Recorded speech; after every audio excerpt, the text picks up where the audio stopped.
Γεια σας παιδιά, είμαι ο Νίκος και θα αρχίσω ένα καινούργιο κανάλι στο οποίο όπως είπα και στο προηγούμενο βίντεο θα κάνω αρκετά tutorials αλλά και vlogs.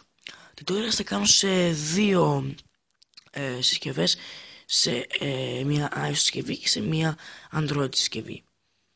Θα κάνω αρκετά tutorials πάνω στην iOS και αρκετά gameplay. Επίσης θα κάνω vlogs, δηλαδή τα vlogs, όταν λέω θα κάνω vlogs εννοώ πως περνάω, τι κάνω και τέτοια πράγματα. Αλλά υπάρχει πιθανότητα να βάλω μέσα και λίγο ποδόσφαιρο στα βίντεο, στα vlogs συνήθως. Και γι' αυτό ένα like, ένα subscribe ή ένα comment θα με βοηθούσε πάρα πολύ. Ευχαριστώ.